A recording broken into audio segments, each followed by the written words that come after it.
بسم اللہ الرحمن الرحیم۔ نہایت معزز اور محترم سامعین، السلام علیکم۔ میرے چینل کو سبسکرائب، لائک اور شیئر کر کے شکریہ کا موقع دیجیے اور میرے ساتھ سٹوری کے اینڈ تک رہیے تاکہ آپ کو ایک نتیجہ اور سبق آموز سبق حاصل ہو سکے۔ اور اگر آپ بہت پیارے ہیں، ایک پیارا سا کمنٹ بھی کیجیے تاکہ مجھے بھی معلوم ہو سکے کہ آپ نے اس سٹوری سے، اس کہانی سے کیا سبق لیا ہے،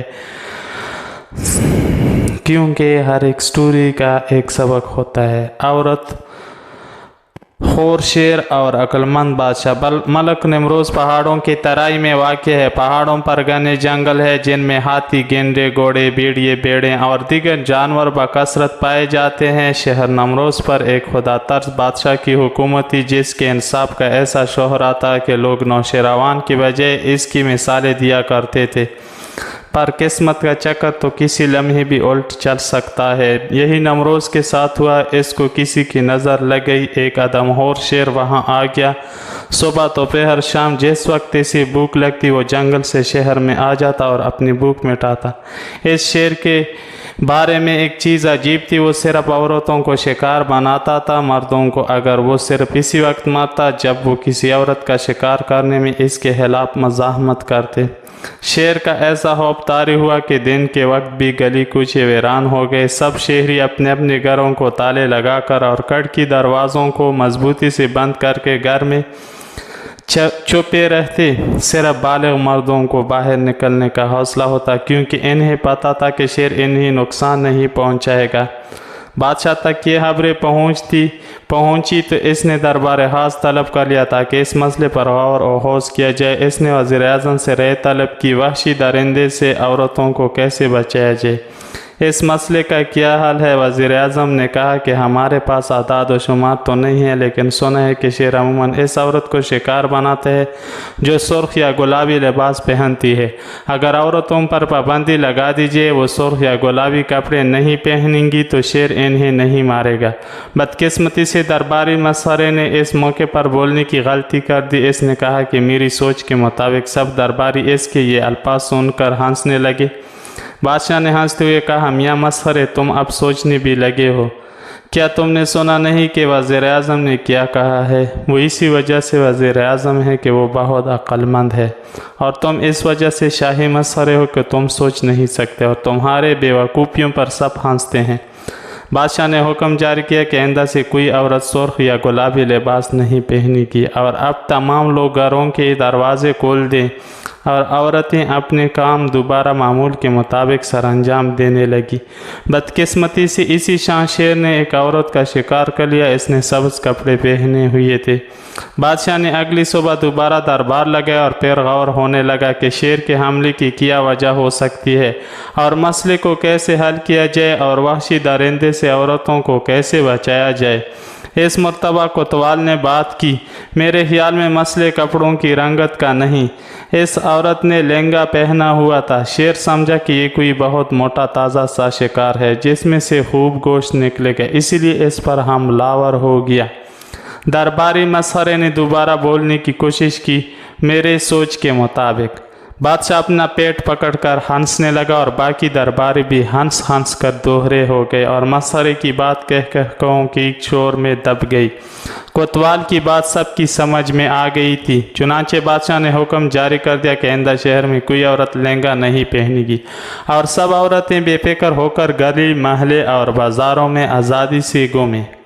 ہوا یوں کہ اس شام کو ایک اور عورت کو شیر اٹھا کر لے گیا۔ اس نے نہ تو سرخ کپڑے پہن رکھے تھے اور نہ ہی لہنگا۔ بادشاہ نے دوبارہ خصوصی اجلاس طلب کر لیا اور پوچھا، وحشی درندے سے عورتوں کو کیسے بچایا جائے، اس مسئلے کا کیا حل ہے؟ اب درباری مسخرے نے سب سے پہلے بولنے کی کوشش کی، میرے خیال میں۔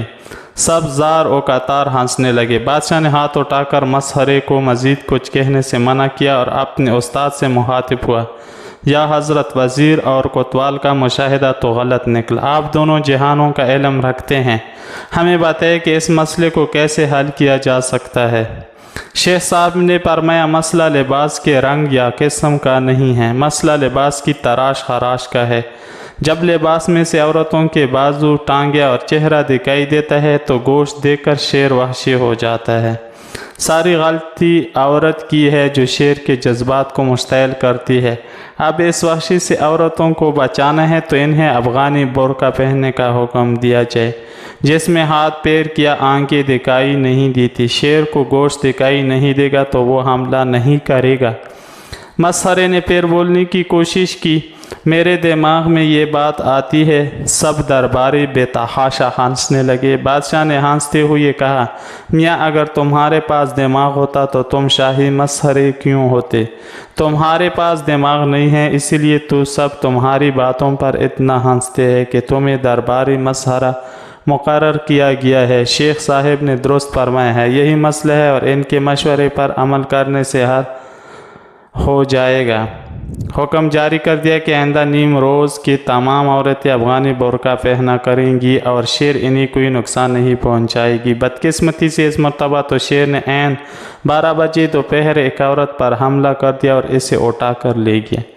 ایک بار پھر دربار لگایا گیا۔ بادشاہ بہت پریشان تھا۔ اس کے قابل ترین وزیر اعظم امن عامہ برقرار رکھنے کے لیے مشہور کوتوال اور سب سے بڑے عالم کا کل علم بھی یہ مسئلہ حل نہیں کر سکا۔ اب بادشاہ پر عوام بھی عدم اعتماد کرنے لگے تھے اور اس کی بات پر یقین کرنے کو تیار نہیں تھے کہ لباس ٹھیک کر لیا جائے تو شیر شہر کی عورتوں کو نقصان نہیں پہنچائے گا۔ بادشاہ نے پھر سب سے مشورہ طلب کیا، وحشی درندے سے عورتوں کو کیسے بچایا جائے؟ اس مسئلے کا کیا حل ہے؟ خوب سوچ سمجھ کر حل بتانا۔ حل ناکام ہوا تو حل تجویز کرنے والے کو عبرتناک سزا دی جائے گی۔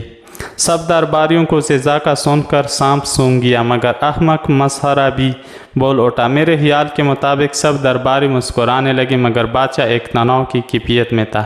اس نے چڑھ کر کہا، ایک بار ہی بتا دو کہ تمہارے ننھے سے دماغ میں کیا کھچڑی پک رہی ہے، تاکہ ہم اسے ایک مرتبہ سن کر کوڑے کے ڈھیر پر پھینکیں اور پھر سب عاقل و دانا لوگ اس مسئلے پر یکسوئی سے غور کر سکیں۔